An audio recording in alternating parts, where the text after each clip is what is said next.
ayun, katatapos ko lang mag-work and ngayon ay kami ay nandito sa sa tayo?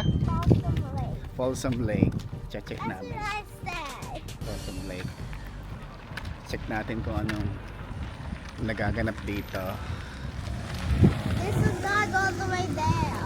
Ha? This is not all the way there. Yes. Hi. So I think we need to go on that side. Which side? Doon. But that side or this side? Yun natin. Because it says do not enter. Do not enter. Well, somebody's just there now. Minagana sila ng boat doon. This is creepy. Someone swimming. Yung aso, nene, naglalango yung aso. I really want to touch the water. Dragonfly? Ha? Is that Dragonfly. Oo. I don't actually let you touch it. Eh, oo, bahala. Ito kuya, dyan yan. Lamig. It's cold. Cold. Yeah. It feels like a normal lotion. It's colder a little bit. Your foot's dirty. It's not cold. It feels like a normal lotion. Yung balamig ah.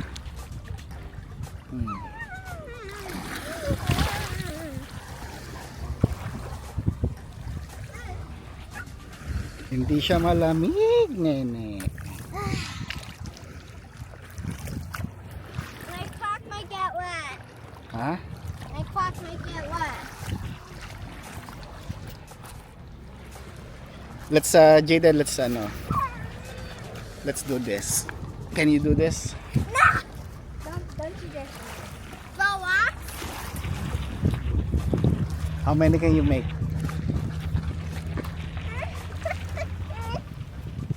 One? Look. And I look.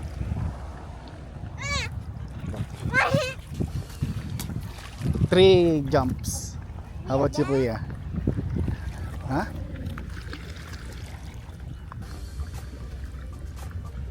Ikaw, nene.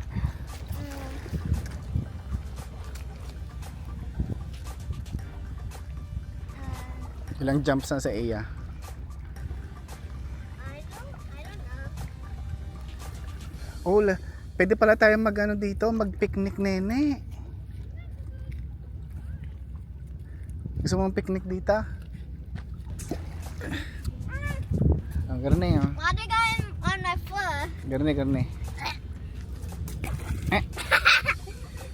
You said what? Garne.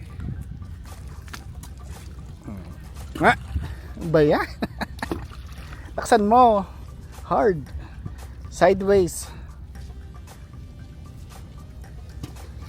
Tama. Wait, hard? Titirahin ko yung Or medium hard? ducks. Let's Oh, don't kill the duckies. No. Don't do it to the ducks. ha? Don't do it to the ducks. Hindi ba? Maliit lang eh. Let's click this. Tama ha. Yan, tama ganito. Uy, da. You said what? What? That's Four. Hold up, let me put my walkie in the water.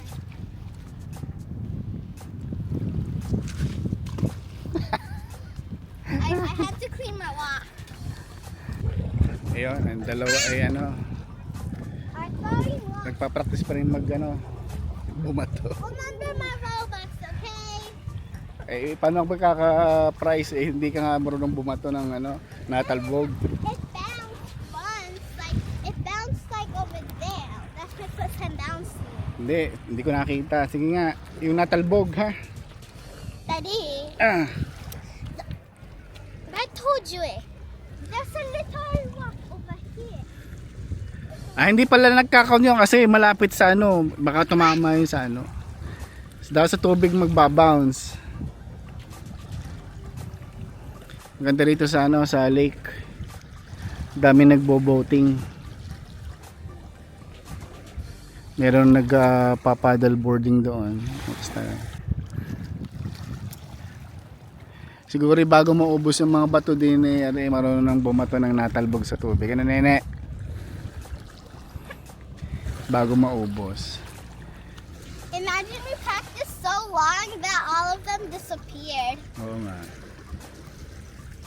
Tayo nene mag-picnic dito ha. Sa Muga.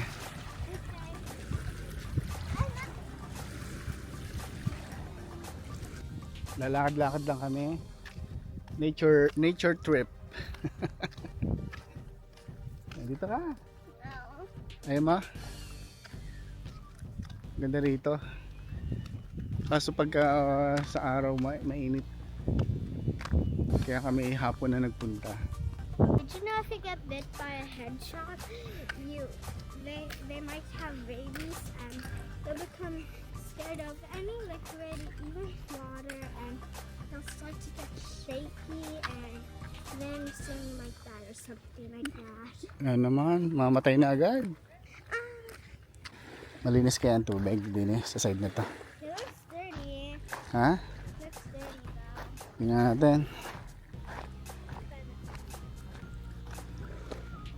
Back here. Look, they're building. Ready? When you were a kid, did you used to build something like that? Oo naman. Do you want to build one? Hindi ngayon. Ay, gagabihin tayo. Bukas ay garbage day. Lalabas natin ang ating basura. Nilabas ko na yung yung dalawa, yung gray tsaka yung blue. So ito naman ngayon na yung green. Yung green naman.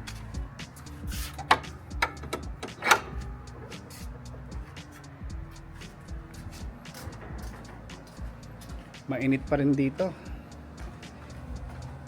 Ngayong maghapon na yan, ang pinakamataas ay 110 degrees. Hindi naman kami nag-aircon. Nag-aircon kami sa kabila pag matutulog. Pero sa maghapon hindi naman kailangan.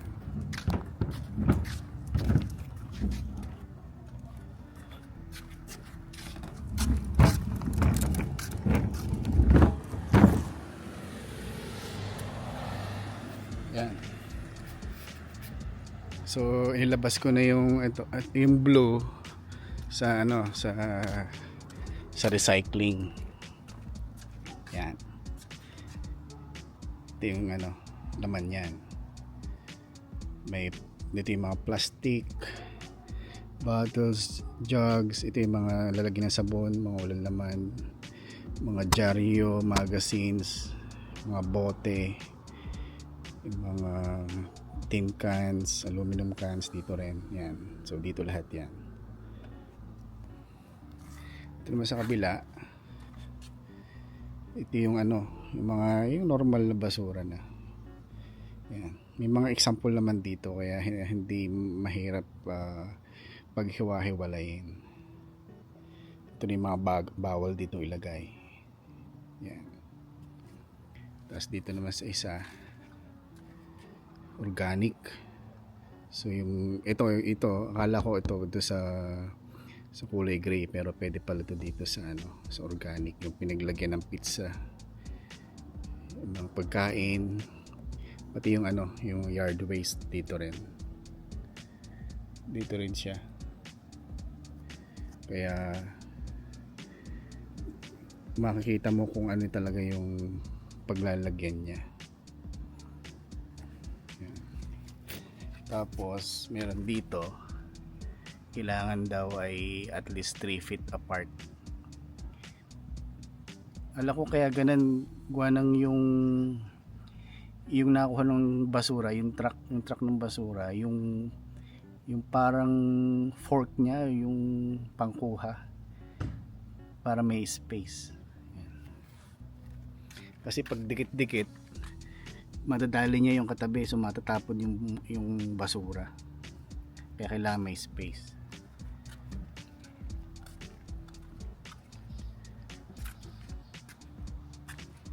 Yan. So halos lahat nakalabas na yung basura nila dito. Yan. Every Thursday ang kuha dito sa amin. Pero ito every other week yung recycling. Hindi siya every week. Ito every other week to. Itong dalawa, itong organic tsaka itong kulay gray para sa landfill. Every week yan. Pero ito every other week. Pagka hindi mo inilabas yung iyong basura, di mag-aantay ka sa kabilang linggo. Unless gusto mong magtapon dun sa mismong landfill, magbabayad ka pa. Kasi may entrance yun per vehicle yata. Parang $25 ang pagka magtatapon ka doon. Pagka meron ka mga malalaking basura like yung mga kama, yung mga lumang kama, mga lumang sofa, yung mga ganun, mga bulky items, merong schedule dito. Pwede mo ring itawag sa city. Pwede mo ring itawag sa city kung pwede kang magpa-pick up. O kaya antayin mo yung parang pinaka-special nila, special day para dun sa sa pick up ng mga bulky items. Yun lang. O pwede mo ring kung mayroon kang pick up, pwede mong dalhin sa landfill nga. Shout out nga pala kay Malu, yung office mate dati ni Mrs. sa Intuitive. Galing sa kanya to. Yan, ikinabit ko dito sa likod, saka dito sa harapan. Yan, shout out kay Malu. Yan, thank you.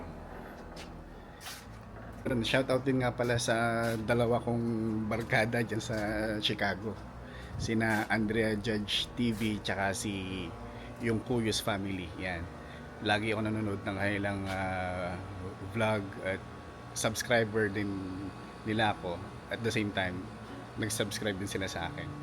So, ayun. So, kumusta sa inyong dalawa dyan? Sana makabalik ako sa Chicago. Baka baka next year kasi nasa project ako eh. Dati kasi nagpunta ako sa Chicago kasi meron akong pinuntahan, yung aming office doon, yung aming distribution center, pinuntahan ko sa Chicago way back ano ba yun, parang January yata, hindi ko na maalala, pero once a year napunta ko sa Chicago doon sa aking hawak na distribution center. Ayun, sana makabalik, tas pag bumalik ko dyan, message ko kayong dalawa para magkita-kita. Okay.